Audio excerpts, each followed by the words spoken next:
माननीय सभापति जी,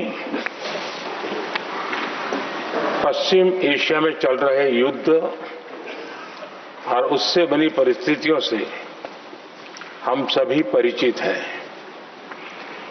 मैं आज संसद के उच्च सदन के सामने और देशवासियों के सामने इन विकट परिस्थितियों पर सरकार का पक्ष साझा करने के लिए उपस्थित हुआ हूं।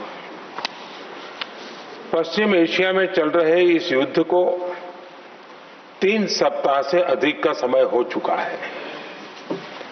इस युद्ध ने पूरे विश्व में गंभीर ऊर्जा संकट पैदा कर दिया है।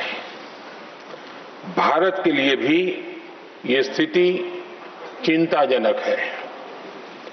इस युद्ध से हमारे व्यापार के रास्ते प्रभावित हो रहे हैं। इससे पेट्रोल, डीजल, गैस और फर्टिलाइजर जैसे जरूरी सामान की रूटीन सप्लाई प्रभावित हो रही है।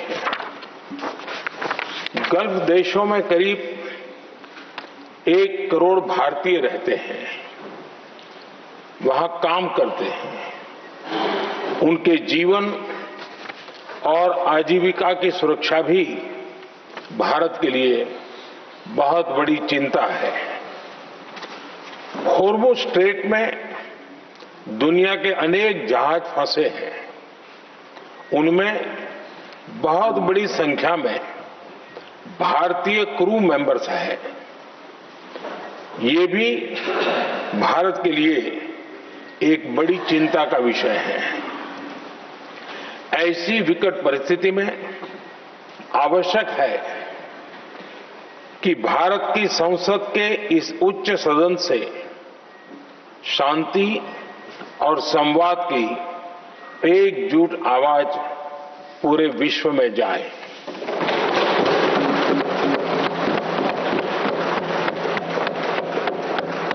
सभापति जी, युद्ध की शुरुआत के बाद से मैंने पश्चिम एशिया के ज्यादातर देशों के राष्ट्राध्यक्षों के साथ 2 राउंड फोन पर बात की है। हम गल्फ के सभी देशों के साथ लगातार संपर्क में हैं। हम ईरान, इजराइल और अमेरिका के साथ भी संपर्क में हैं। हमारा लक्ष्य डायलॉग और डिप्लोमेसी के माध्यम से क्षेत्र में शांति की बहाली का है। हमने डी एस्केलेशन और हॉर्मुज़ स्ट्रेट खोले जाने पर भी उनसे बात की है। कमर्शियल जहाजों पर हमला और हॉर्मुज़ स्ट्रेट जैसे अंतर्राष्ट्रीय जलमार्ग में रुकावट अस्वीकार्य है। भारत ने नागरिकों पर, सिविल इंफ्रास्ट्रक्चर पर, एनर्जी और ट्रांसपोर्ट से जुड़े इंफ्रास्ट्रक्चर पर हमलों का विरोध किया है। भारत डिप्लोमेसी के जरिए युद्ध के इस माहौल में भी भारतीय जहाजों के सुरक्षित आवागमन के लिए सतत प्रयास कर रहा है।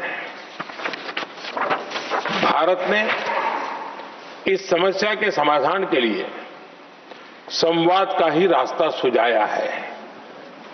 इस युद्ध में किसी के भी जीवन पर संकट मानवता के हित में नहीं है। इसलिए भारत का सतत प्रयास सभी पक्षों को जल्द से जल्द शांतिपूर्ण समाधान के लिए प्रोत्साहित करने का है। सभापति जी, संकट की स्थिति में देश विदेश में भारतीयों की सुरक्षा हमारी बहुत बड़ी प्राथमिकता है। युद्ध शुरू होने के बाद से लेकर अब तक 3,75,000 से अधिक भारतीय सुरक्षित भारत लौट चुके हैं।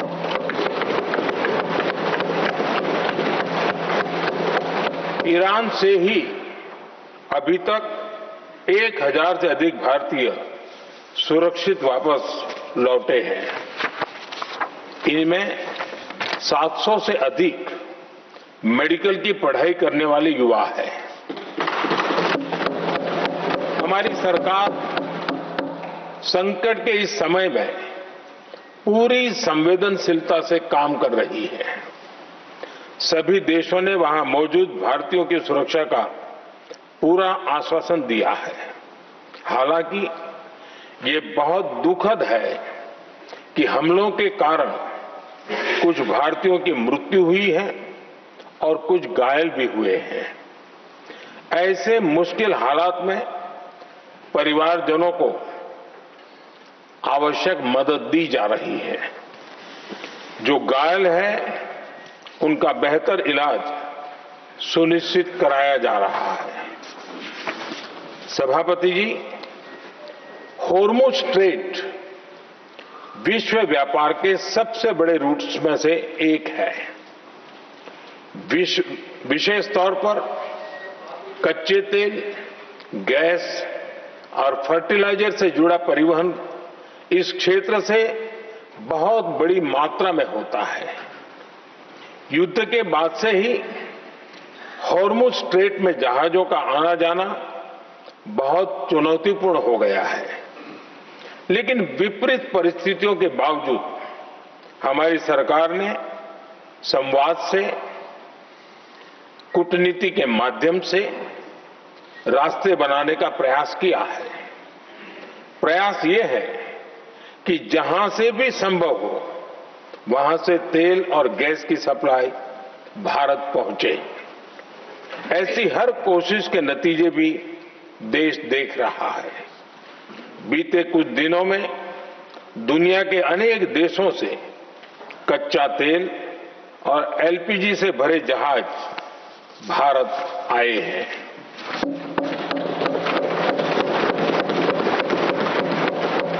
इस दिशा में हमारे प्रयास आने वाले दिनों में भी जारी रहेंगे।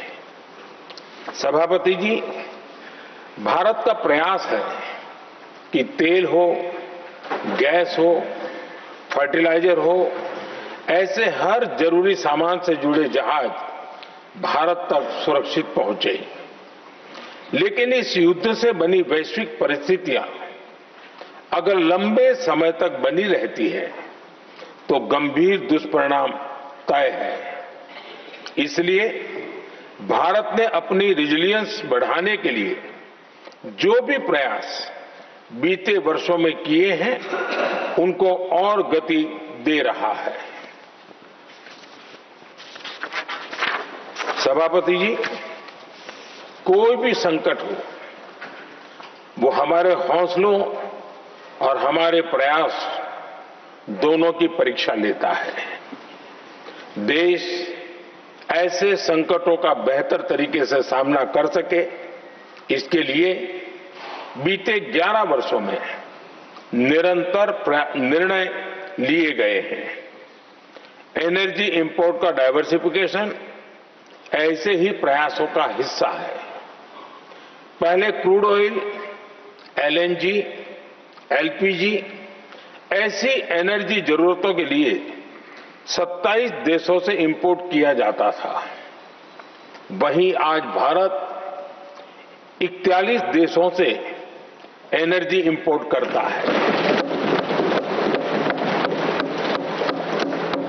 बीते दशक में भारत ने संकट के ऐसे ही समय के लिए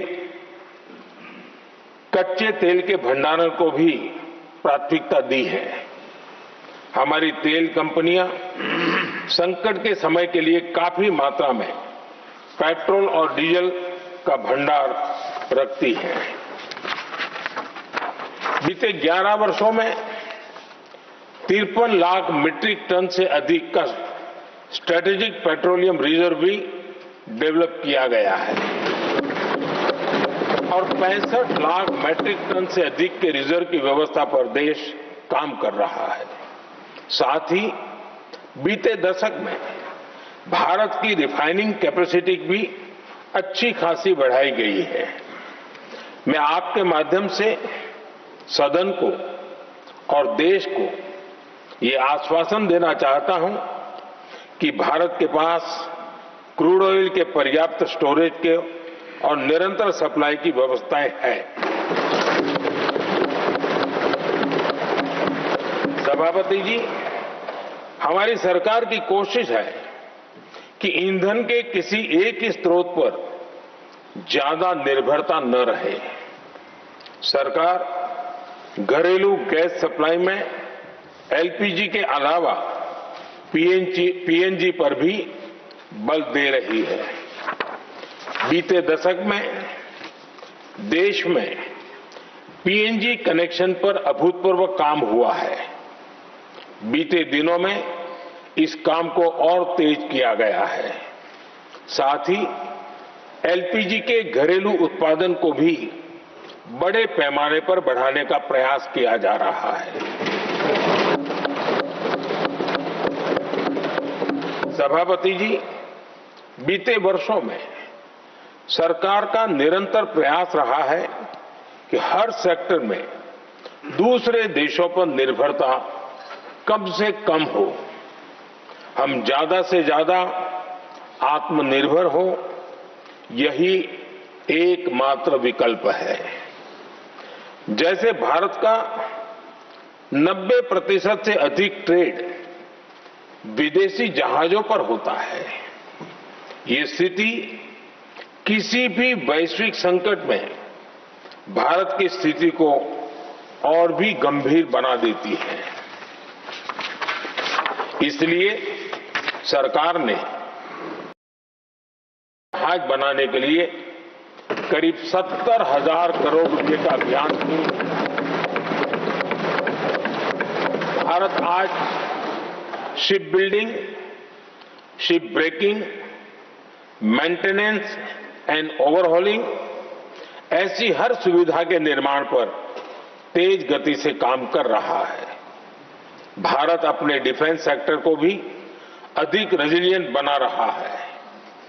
बीते दशक में किए गए प्रयासों से भारत आज अपनी जरूरत के अधिकांश हथियार भारत में ही बना रहा है।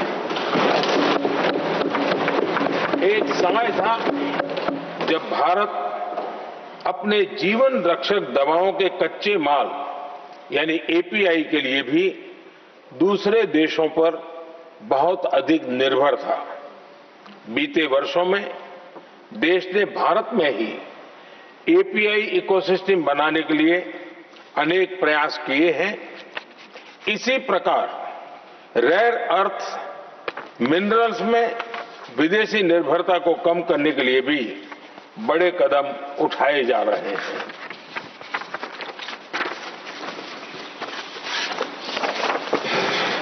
आदरणीय सभापति जी, वर्तमान संकट ने पूरी दुनिया की इकोनॉमी को हिला दिया है।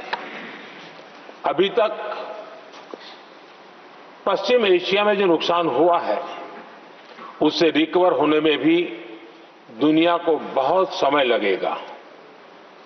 भारत पर इसका कम से कम दुष्प्रभाव हो, इसके लिए निरंतर प्रयास किए जा रहे हैं। हमारी इकोनॉमी के फंडामेंटल्स मजबूत हैं और सरकार पल हुए हैं। सरकार इसके शॉर्ट टर्म, मीडियम टर्म और लॉन्ग टर्म ऐसे हर प्रभाव के लिए एक रणनीति के साथ काम कर रही है।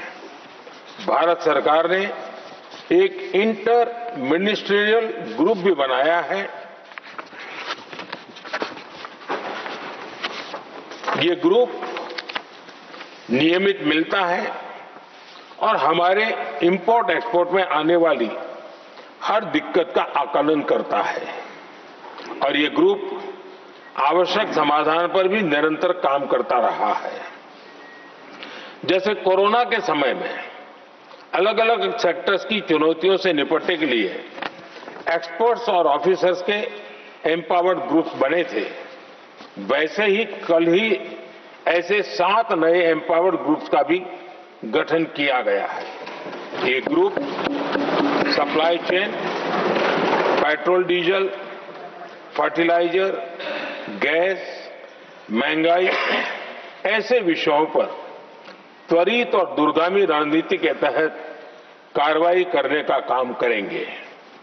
मुझे पूरा भरोसा है कि साझा प्रयासों से हम परिस्थितियों का बेहतर सामना कर पाएंगे। आदरणीय सभापति जी, सरकार ये भी प्रयास कर रही है कि आने वाले बुआई के सीजन में किसानों को पर्याप्त खाद मिलती रहे। सरकार ने खाद की पर्याप्त सप्लाई के लिए आवश्यक तैयारियां की हैं। सरकार का निरंतर प्रयास है कि किसानों पर किसी भी संकट का बोझ न पड़े। मैं देश के किसानों को फिर आश्वस्त करूंगा कि सरकार हर चुनौती के समाधान के लिए उनके साथ खड़ी है।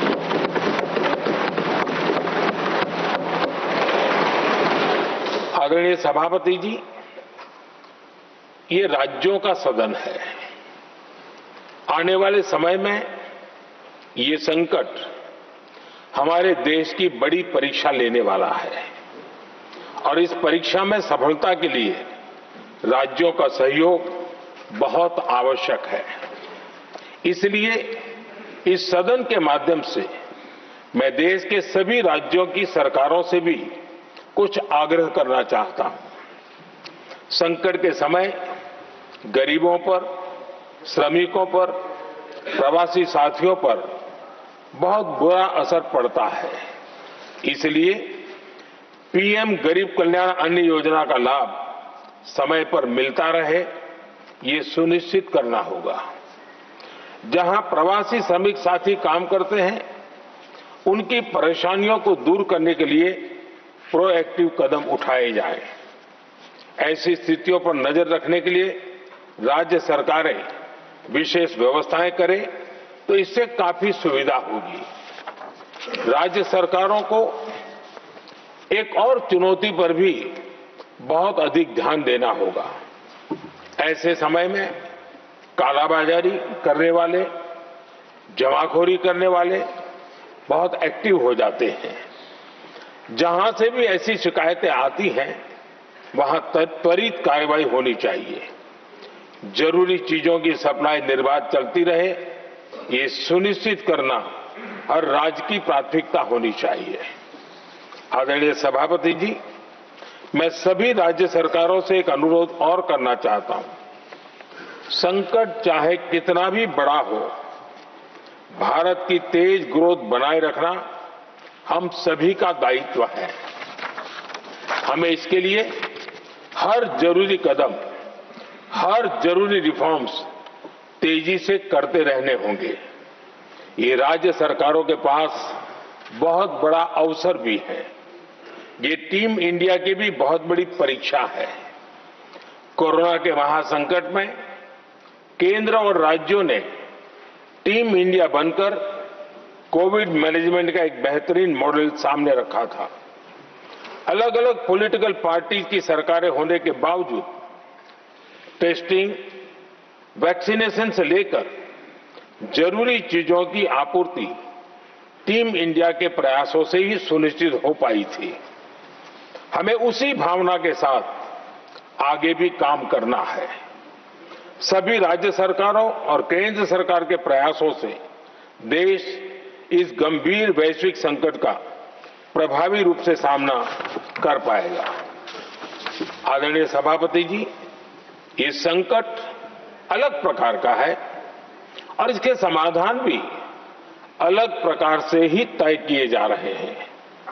हमें धीरज के साथ, संयम के साथ, शांत मन से हर चुनौती का मुकाबला करना है। आदरणीय सभापति जी, जैसा कि हम देख रहे हैं कि इस युद्ध को लेकर पल पल में हालात बदल रहे हैं, इसलिए मैं देशवासियों से भी कहूंगा कि हमें हर चुनौती के लिए तैयार रहना ही होगा। इस युद्ध के दुष्प्रभाव लंबे समय तक रहने की प्रबल आशंका है, लेकिन मैं देशवासियों को भरोसा देता हूं, सरकार सतर्क है, तत्पर है और पूरी गंभीरता से रणनीति बना रही है, हर निर्णय ले रही है। देश की जनता का हित हमारे लिए सर्वोपरि है। यही हमारी पहचान है, यही हमारी ताकत है। इसी भावना के साथ मैं अपना वक्तव्य समाप्त करता हूं। बहुत बहुत धन्यवाद। मैसेज। तो सुन रहे थे आप राज्यसभा में प्रधानमंत्री नरेंद्र मोदी को, जो ये कह रहे थे कि जिस तरह से मिडिल ईस्ट में हालात बने हुए हैं उसके लिए हमें सतर्क यहां रहना होगा। लेकिन क्या कुछ और बड़ी बातें कही, आपको फटाफट से पहले सुनवा देते हैं। पश्चिम एशिया में चल रहे इस युद्ध को 3 सप्ताह से अधिक का समय हो चुका है। इस युद्ध ने पूरे विश्व में गंभीर ऊर्जा संकट पैदा कर दिया है। भारत के लिए भी ये स्थिति चिंताजनक है। इस युद्ध से हमारे व्यापार के रास्ते प्रभावित हो रहे हैं। इससे पेट्रोल, डीजल, गैस और फर्टिलाइजर जैसे जरूरी सामान की रूटीन सप्लाई प्रभावित हो रही है।